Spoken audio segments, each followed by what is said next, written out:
At the beginning of the story, we see a prisoner named Jack who has been in prison for the past 10 years. 10 years ago, Jack murdered a boy, resulting in a 10-year sentence. Today, Jack's 10-year sentence has been completed. After serving his sentence, we see Jack on a train heading back to his village. Now Jack has completely changed, and he wants to meet the villagers like a normal person. To improve himself, he also keeps a diary in which he writes that he will never drink alcohol, fight, or cry. Jack eats some food, and after eating, he crosses off the food in his diary, signifying his completion of this task. Upon reaching his village, he first goes to his stepmother's restaurant. While his stepmother is absent, his stepsister is present. In reality, Jack has no family in this world. 10 years ago, the owner of this hotel adopted him as her son. Now, Jack's stepsister doesn't like him very much, so she tells Jack that his mother isn't present at the restaurant right now, so he should leave and come to meet her in the evening. Now, when Jack can't find a place at his stepmother's restaurant, he resorts to bathing in a public bathtub. He is taken to a place where, having spent the last 10 years in prison, he struggles to open a lock featuring advanced technology. The officer in charge gets angry and, taking advantage of Jack's mild-mannered nature, begins to verbally abuse him. However, the moment Jack removes his clothes to bathe, the officer is left wide-eyed and completely humbled upon seeing the tattoos on Jack's body, markings that signify a gangster's past. In the next scene, we see a group of men brutally beating a boy in the middle of the street. The police are standing nearby, but instead of intervening, they simply watch the spectacle from a distance, because the thugs work for Kazama, the city's most powerful gangster. Fearing Kazama, the police do nothing to stop them. Meanwhile, we see a gangster named Chulbul harassing a group of ordinary young men he has lined up. Jack arrives on the scene. With his unassuming appearance, he looks like someone even a child wouldn't fear. Yet Chulbul immediately falls silent and stands still upon seeing him. Chulbul recognizes Jack and knows exactly how dangerous a man he is. Seeing a gangster like Chulbul show such respect to Jack makes it clear that Jack was no ordinary gangster in his prime. Afterward,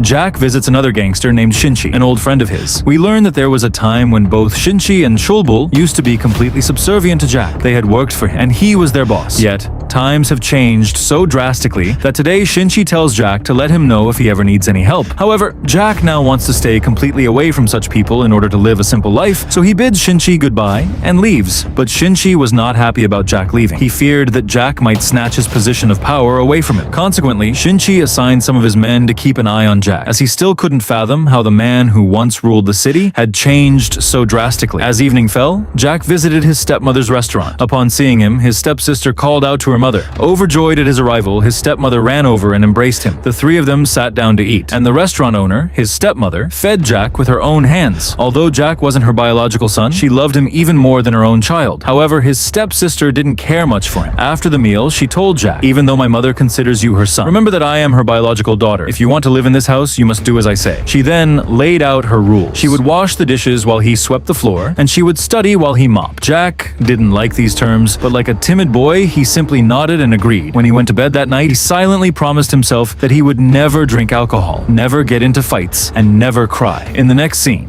we see a politician named Kazama, now the city's mayor, in the heart of the town. He promised the people he would handle every task with honesty, and the crowd, trusting him, began to cheer and chant his name. However, as soon as the politician gets into his car, he starts wiping his hand with a tissue because he had just shaken hands with the public. This reveals that he is a despicable person. While he projects the image of an honest man to the public, he actually despises the poor and merely feigns sincerity to win their trust for his own gain. We also learn that, in addition to being the mayor, he runs a gang in the city, and Shichi and Chulbul work for him. The next day, Jack visits a doctor to have the tattoos removed from his body. Upon seeing the large tattoos, the doctor explains that removing them would require laser treatment, which would be very expensive. Consequently, he advises Jack that it would be better not to have them removed, because removing the tattoos would leave scars on his body, making it look even worse. So, heeding the doctor's advice, Jack decides not to have them removed. In the next scene, we see Jack's helper heading straight to a politician's office. The politician is trying to buy Jack's mother's restaurant to build a mall in its place. He has already purchased the properties from all the other shop owners in the vicinity. Jack's mother's restaurant is the only one left. However, she flatly refuses the politician, declaring that she will not sell her restaurant at any price. Enraged by this refusal, the politician becomes determined to acquire the property by any means necessary, as Jack's mother's restaurant sits right in the middle of the land he has already bought from the others. He cannot build a shopping mall without it. He even offers to pay double the market value for her land, but she refuses and walks away. Later that night, Jack is on the roof smoking a cigarette. His sister arrives and he quickly hides the cigarette cigarette upon seeing her. However, she already knows he was smoking and tells him to go ahead and continue. Jack starts smoking again, but his sister mentions that she dislikes the smell of cigarettes. Hearing this, Jack throws the cigarette away and, much like he did with alcohol, crosses it out in his diary, deciding to give it up forever. The next day, Jack starts working at a car garage, determined to earn an honest living through hard work. Just then,